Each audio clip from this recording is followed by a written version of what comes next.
A-M-E-L-F. From the Davis Monthan Air Base in Tucson, Arizona, the Abbott and Costello program, brought to you by Camel, the cigarette of costlier, properly aged tobaccos.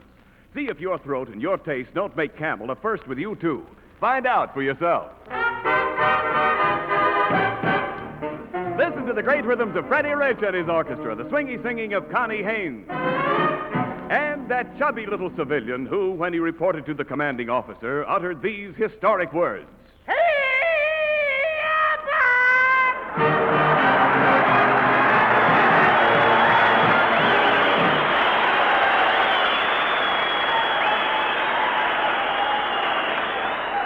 Costello, where have you been? Just look at you. Your face is smeared with lipstick. From your eyebrows to your chin. Yeah, I know that, Abbott. That's the last time I'll ever kiss a whack in a Jeep with the motor running. Look, I missed you on the train coming out from Hollywood. Costello, where were you? Abbott, I had a very rough trip. You did? I had to stand up all the way. Everybody had a place to sleep with me. There was even an army dog sleeping in an upper berth. A dog in an upper berth? Yeah. Why didn't you complain to the conductor? I did. I said, conductor, there's an army dog in the upper berth, and I can't understand it. And what did he say? He says, I can't understand it either. He paid for a lower. I know. Never mind that. Look.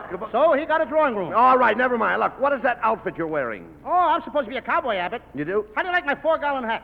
Costello, don't you mean a 10-gallon hat? Nope, 4 gallons. All I had was an A ticket. Well, if you're supposed to be a cowboy, where are your chaps? What did you say? The chaps. Where are the chaps? I don't know where the Japs are now, but brother, they ain't on Iwo Jima.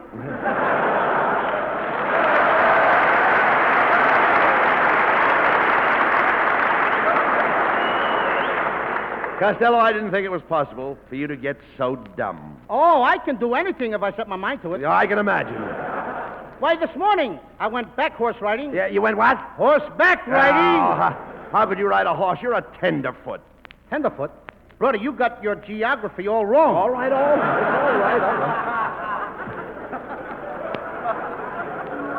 What kind of a horse did you ride? It's tender. Wait a minute, I understand that. Explain it to me. What kind of a horse did you ride? Did you have a Mustang? No, I used to have a Mustang, Abbott, but I shaved it off. Made my girlfriend very jealous. What do you mean? It was bigger than hers. No.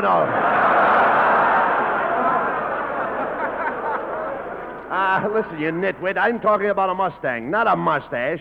You ride on a Mustang, but you can't ride on a mustache. Well, you could ride on mine. It had handlebars. Costello, I don't believe you can ride at all. Oh, yes, I can. Can you make your horse do a canter? No, but I made him do a Jolson. He got down on one knee and he sang Mammy. He did? Mammy! Just a minute, Costello. Are you trying to tell me your horse sang Mammy? Well, he didn't sing it all the way through. He whistled the last chorus. Okay. Look, Costello, that's impossible. How can a horse whistle? I put my fingers in his mouth. And he whistled? No, he bit me. He bit you. Then I whistled. Yeah, then you whistled. Never mind that. Well, look, what do you feed your horse? Well, this morning I give him a bucket of whiskey. A bucket of whiskey? Yep. I felt very sorry for him, Abbott. What do you mean? The man that rented him to me told me he's got to go back on the wagon tomorrow.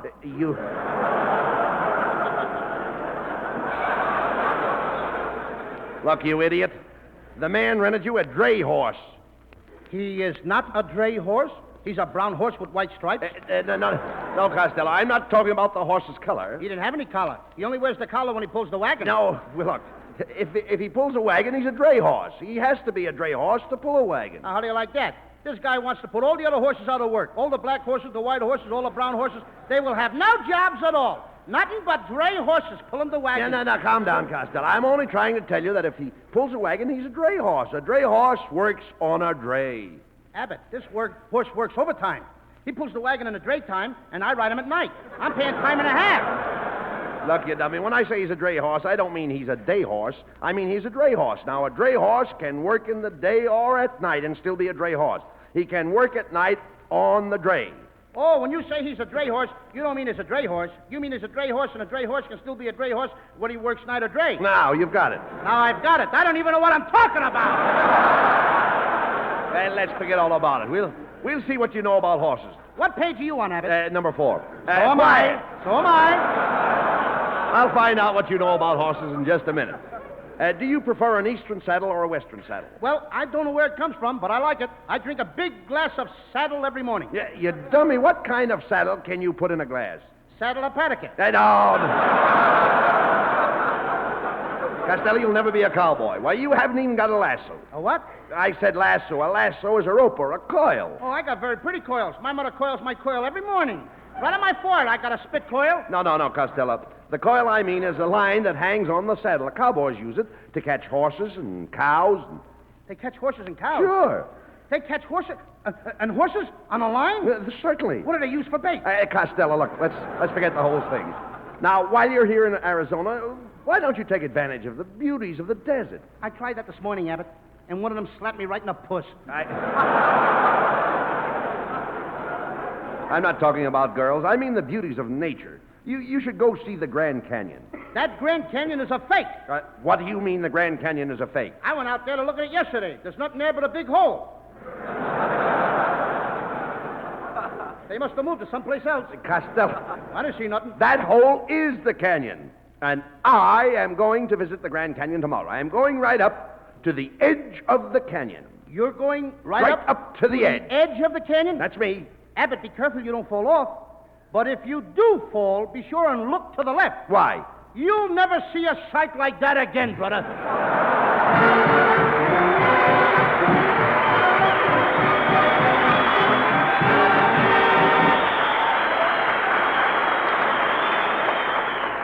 Last year, Camel broke its own record, made more cigarettes than ever before in history. Now, a new production schedule topping even 1944 is planned for this year. And still, we can't promise to meet the civilian demand. Billions and billions of Camels are going to the servicemen overseas, and the service comes first. But when you do get Camels, they are still Camels. Rich, full flavor, cool mildness. Camels will not be sold down the river. They just wouldn't be Camels if we were to use green, insufficiently cured tobaccos. War or peace, Camels are still Camels. C-A-M-E-L-S. Camels, still the cigarette of costlier tobaccos. Ask for them every time you buy cigarettes.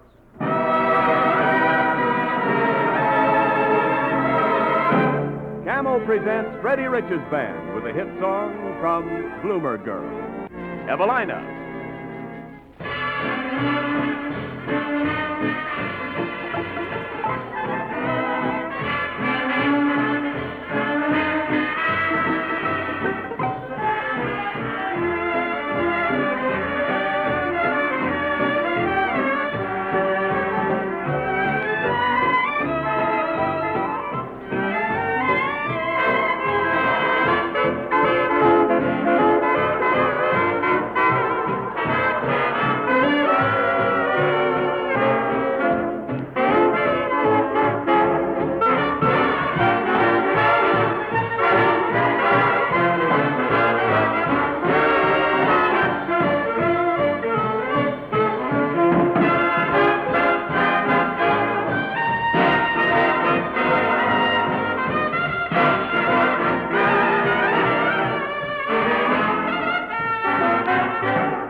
Costello, isn't it wonderful to be playing to this fine bunch of clean-living boys? What did you say they were? They're clean-living boys. Clean-living boys? Yeah. Well, a guy can't get very dirty on $50 a month. Hey, look. Well, look, wasn't your cousin Private Hugo Costello stationed at this base? Yeah, but they threw him out. He kicked an MP in the shins. You can't go around kicking MPs in the shins. You can't kick them any place. They're particular. Yeah. Look, will you talk sense, Costello? Did you meet any Indians on the desert? Oh, sure. You know me. I'm an old Indian fighter. Fighter? Yeah. Well, why aren't you fighting? I can't find any old Indians. They're all young. Me Indian. Me sell moccasins. Me Sitting Bull. If you're a sitting bull, why are you standing up? Me on vacation. Mr. Bull, I'll take a pair of those moccasins for Costello. Ah, good. Here. Wait a minute. These moccasins are kind of small. Ain't you got a size 10? Say, what am I, Florsheim? I'm only an Indian.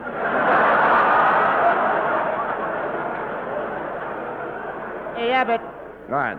you know what? My Uncle Artie Stebbins married an Indian girl, but he had to divorce her. Why? She used to walk in her sleep, and she took the blanket with her. Costello, I understand you're thinking of building a house out here on the desert. Yes, I was talking to an artichoke about the house this morning. I think you mean architect. An artichoke is an expensive delicacy. Well, there's nothing cheap about this crumb. Look, before you start building a house, I think you should see a model home. Okay, get me a model. I'll see her home. No. Don't talk silly, Costello. Now, I've taken the liberty of drawing up some plans for your house, and here they are. Now, you'll notice I have placed your room here, the kitchen here, and the maid's room here. I like that, Abbott. Why? I'll have to go through the kitchen to get to the maid's room. Now, never mind that. Have you made arrangements to get the money to build your house? Oh, sure. I'm getting the money from the We Trust You, but if you cheat us, you won't have any luck friendly credit finance company. What security did you have to give to get the loan? Oh, nothing. I just gave them my word. And my mother has to go and live with them. Oh. Come in. Ah, good evening, gentlemen. I'm from the Friendly Credit Finance Company. My name is Ock, Tommy Ock. I think before I spoke to your brother, Mohawk. And of course, I think so too. Now, Mr. Costello, our company makes a practice of examining all applicants for loans. A mere formality, if I'm not too inquisitive. We have absolute faith and confidence in your honesty. See that, Abbott? They trust me. Now, Mr. Costello, please be so kindly and press your fingerprints on this pad. I'll check with Washington later after we take a sample of your blood. You're going to take my blood? Oh, just a couple of quarts. We'll return it after the loan is paid up. Now, do you having any birthmarks? No, but I got my girl's face tattooed on my chest. Are there any birthmarks on that? Well, there's a mole there, but I don't know if it belongs on her chin or my chest.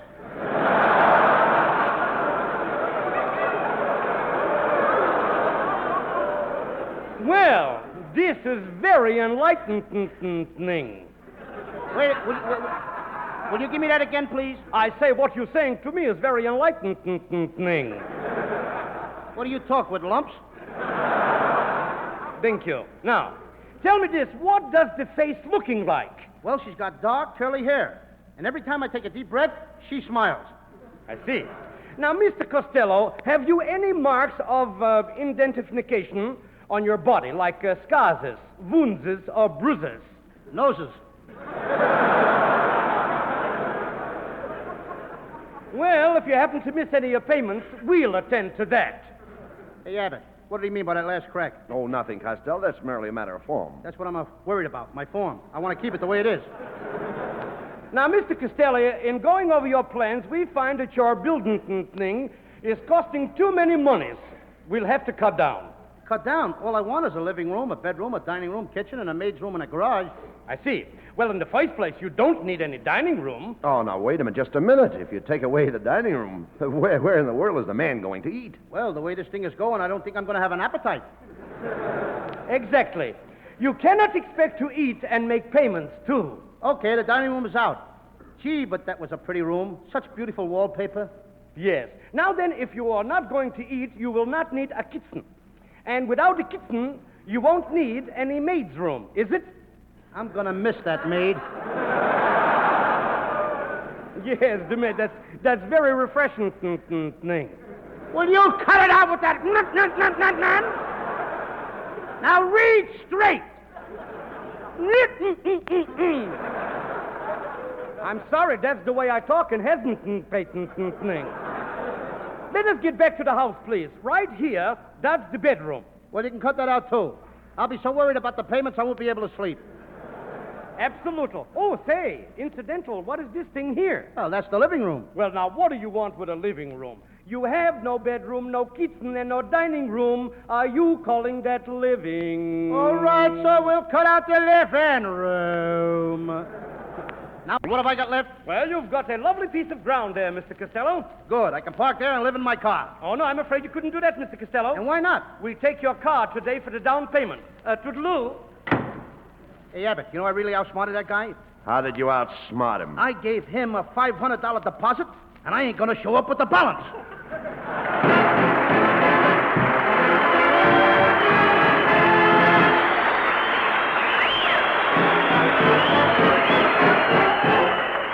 For Camel fans tonight, lovely Connie Haynes sings The Sunny Side of the Street.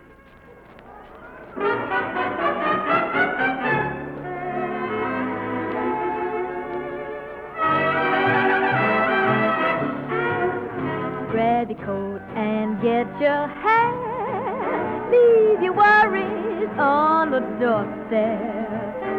Just direct your feet to the sunny side of the street. Can't you hear a pitter-pat? And that happy tune is your step. Life could be so sweet on the sunny side of the street. I used to walk in the shade with those blues on parade, but I'm not afraid.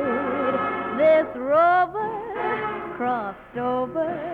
If I never have a cent, I'll be rich as Rockefeller.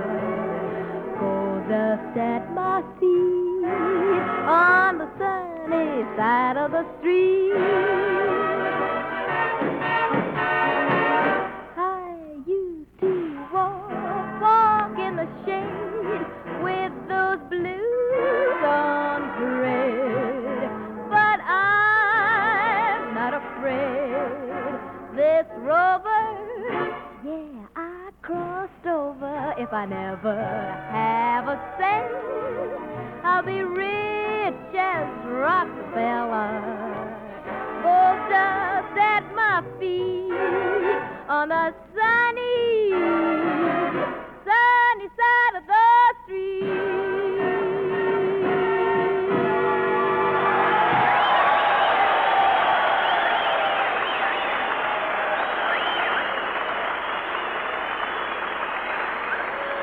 Compare used to be one of my favorite words. I'd stand up here and ask you to compare Camels with other cigarettes. The mildness, the mellowness, the rich, full flavor. Well, some of you did and some of you didn't. But a lot of people lately have been having to compare Camels with other cigarettes, whether they wanted to or not, what with this shortage. And as someone said the other day, I've been smoking Camels for years, but I've just really found out what an incomparably swell cigarette it is. I've tried a lot of brands, but it's Camels for me every time, whenever I can get them. And whenever you do get Camels, they are still getting Camels. No green, insufficiently cured tobaccos, but the costlier tobaccos, properly aged and cured, and blended in the traditional Camel way. So be sure to keep on asking for Camels every time you buy cigarettes. C-A-M-E-L-S. Camels, war or peace, Camels are still Camels.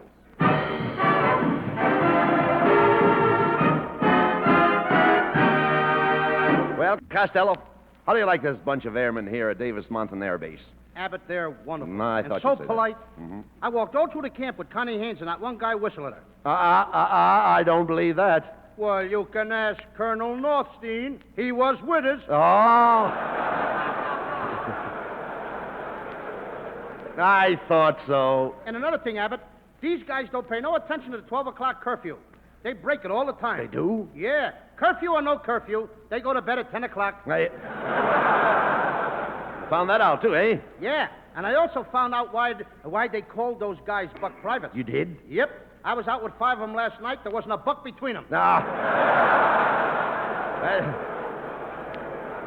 You're certainly learning a lot about the Army. Tell me, do you know what the highest rank is? Yeah, private, first class. PFC is not the highest rank. Well, it's as high as you can go and still have friends. Look, talk sense, Costello. By the way, Didn't your girlfriend, Ruby Poolcue, join some branch of the service? Yeah, Abbott. Ruby is a sailor. I think you mean she's a wave. No, Ruby's a sailor. She's on a boat. Costello, that's impossible. They don't allow women on those boats. Suppose somebody should find out. Who's going to tell? Costello, you're a dope. I'm a dope. Yes. Hey, Abbott, why don't your wife go in the Army? What would my wife do in the Army? She could teach the commandos to fight dirty. Never mind that. Who was that girl I saw you with in Phoenix yesterday? That was Tessie Tinfoil, telephone operator at the hotel. I had a date with her. Tessie Tinfoil? Yep. That dizzy blonde? She isn't all there. There's enough of her there to have a date with. Where did you take her? Where did I take her? I took her over here to the Davis Monthan Air Base. And 2 rear gunners took a shot at Tessie. How did that happen? Well, she's got so many circles under her eyes, they thought she was a target. Pardon me, sir. May I use your microphone to send a message? Go right ahead, Lieutenant. Go ahead. Calling Mrs. Wilbur Fuzz. Mrs. Fuzz, your husband, Private Fuzz, spent a very restful night. He slept like a baby. That is all. Hey, who is Private Fuzz? He's our ninth sentry.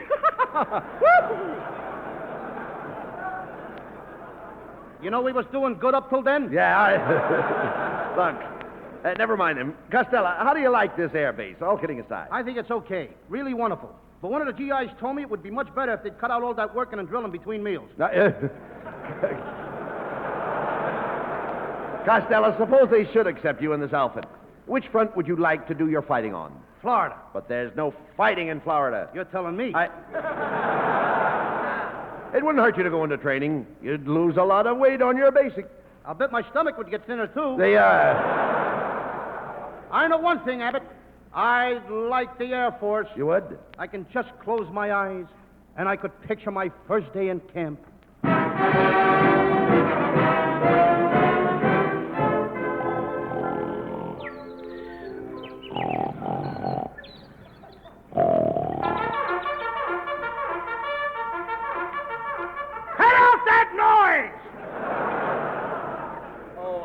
Awfully sorry, Private Costello. I didn't realize. Oh, so it's you, eh, Sergeant? Yes, I know it's kind of early, but if you don't mind, the colonel wants to know if he could have a word with you. Oh, the colonel. I got other things to do. Okay, send the colonel in.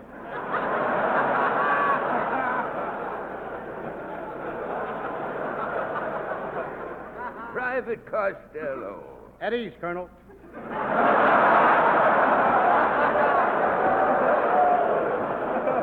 I want you to report to hangar number 1. We need a man to change an engine. Hey, you giving orders to me? Yes. Who are you? Of course. Don't forget, I'm a colonel. How much money do you make? $500 a month. Well, look, kid, you got a good job. Now, don't louse it up.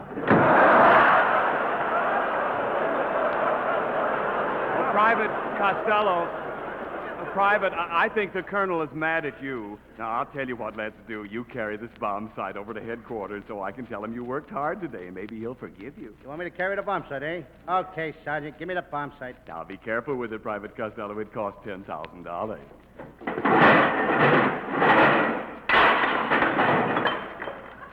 Whoops, I dropped it. Oh, Butterfingers! Watch your language, Sergeant. I don't like it now. There may be an NP in the joint. Oh, now, Private, shame on you. I Quiet, mean it. quiet! I'm surprised at you. Shut up! Shut up! Talk to me in a civilian tongue.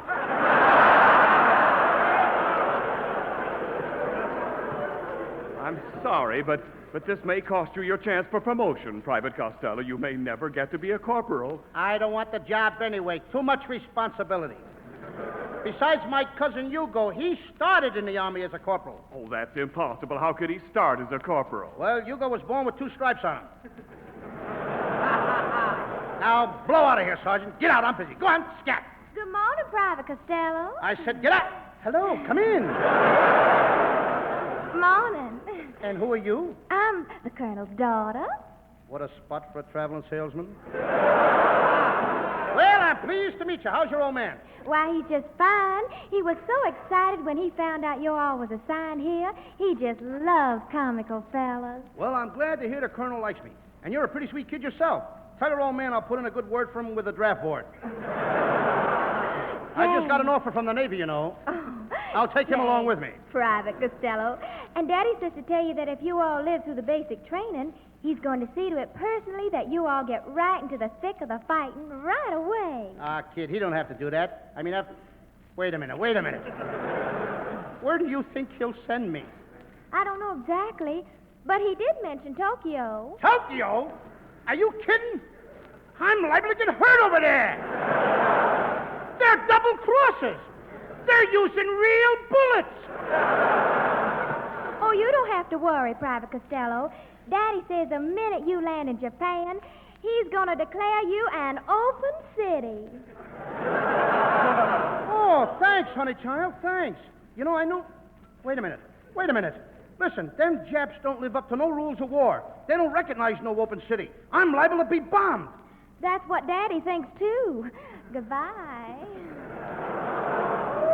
Hey, you. Hey, aren't you Private Costello? Yeah, that's me. Well, I'm an MP, and you haven't reported for duty in 15 days. Well, what are you gonna do about it?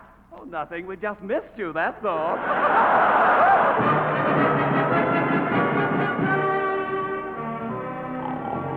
All right, come on. Come on, Costello. Wake up. What's the matter, Abbott? Costello, come here. What? Your blood test just came back. You've been turned down again. By the Air Force? No, by the Red Cross. They sent your blood back with this note. Here, go ahead and read it. Okay. Dear Mr. Costello, we are returning your blood. We need plasma, not asthma. Get me out of here!